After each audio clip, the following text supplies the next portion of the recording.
All right, let's see what he has for us.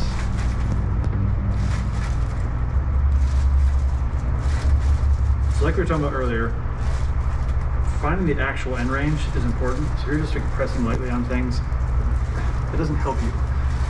Evaluating what the joint feels like at the end of its end range tells you whether it's actually restricted or not. If you're pressing lightly, you're probably just pressing on the muscles and, you know. Okay, so for him, he doesn't actually have a lot. C1 though, not in lateral bend. Okay, this is going to be his angle. When delivering force, if you're slow, adjustments don't work.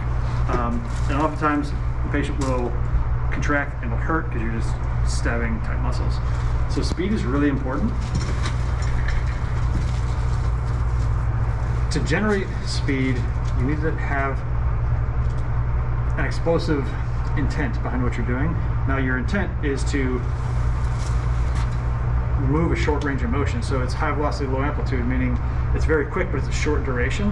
So that's why it's important to take them to the end range, because if you're not at end range and then you do a short motion, you don't ever really get into the paraphysiological space, you don't achieve an adjustment. So I'll take them to the end range,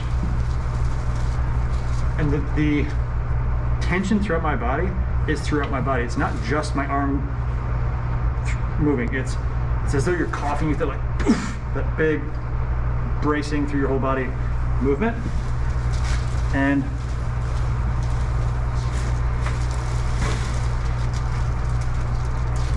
especially something like this. So that's actually kind of a cool point that just happened with this adjustment. I felt like I was at end range. You guys had mentioned he's like a tight person, doesn't really relax very well. I thought I was at end range. I wasn't, and since I did a short motion, I felt just touching the end range when I got to the end of that first thrust. That's why I hit him twice, because now I knew exactly where end range was. So I just went again and went right through the end range. I don't feel anything else on you, actually, so you might have an oxygen.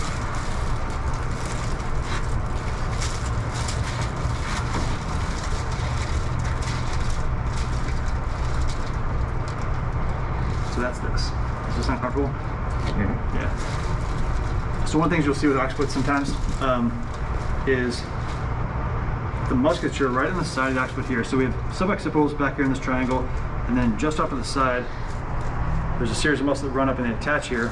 If they're over tight, they're hypertonic, maybe they've been tight for a long time, they've got some adhesions in there, it'll restrict the lateral bend on the occiput.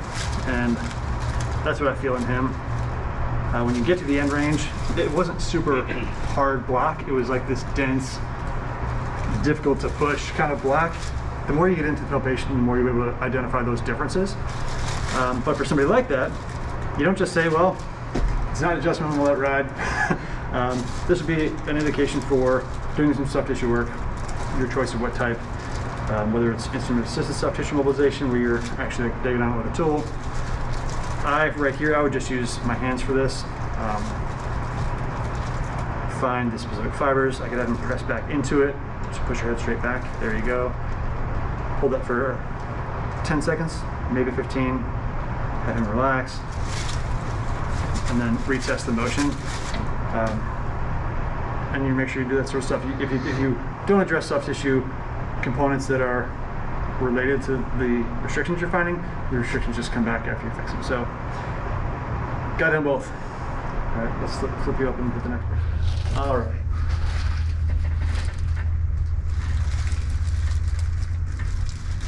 So here's someone with a good amount of tension. So I'm gonna have to really make sure that these are joint restrictions I find, not tight muscles. Oh, okay, so here's one. I sat on this for a second and I rolled over it to see if it would flip on me, and it did, and I felt a twitch, so definitely a muscle.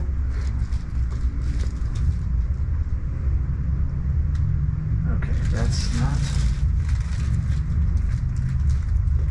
okay, no, that's not either. All right, so we have a C6, that's an extension with rotation. All right.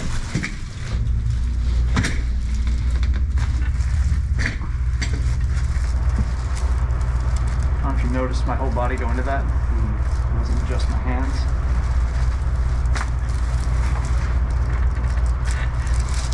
You may rise. Let's see what Lucas has for us.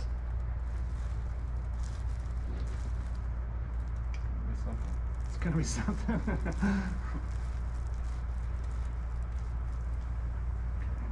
Does that sound good too? A little bit, yeah. I felt that when you went through it. I know that's just tight muscles that I'm noticing here. Let's see, suboccipitals. I kind of expect on the left here, yeah, so that's a little thicker and denser than it should be for a normal relaxed person. Let's see here. Oh yeah.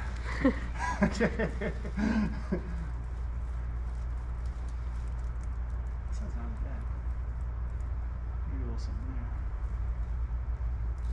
Okay, so like I was saying before, I'm going to go for the most stuck thing first. So I prioritize which segments I will adjust based on their degree of restriction. So we have one, two. So we have C2 here on the left side in extension. More rotation than extension, actually. So I'm going to put them into a little more rotation for this adjustment.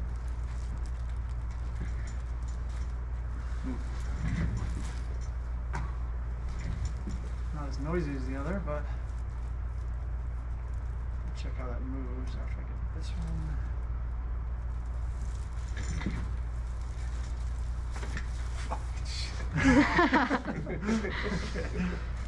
All right, let's see how he moves now. Okay, so we have one motion out of that. That's fully gone on this side. All right. Okay.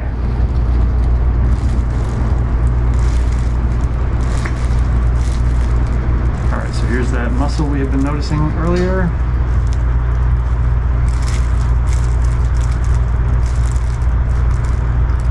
If I were doing this for like in an office, I would do with that muscle first.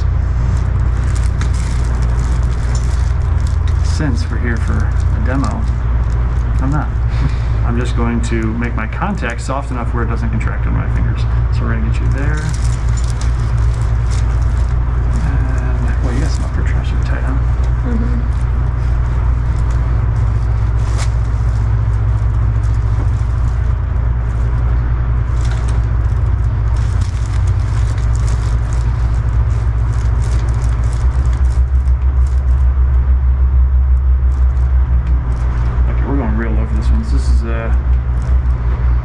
That's actually T1, which I can get from the top, and that's a C6. So first,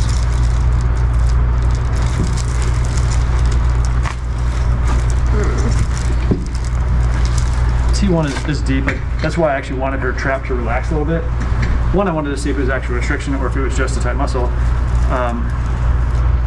But since it was that muscle overlying a restriction, and now I need to contact it, I need that trap relaxed enough for me to actually get it in range. So I just did a little bit of stretching there, just give me enough leeway. Oh. Yeah. And you may rise.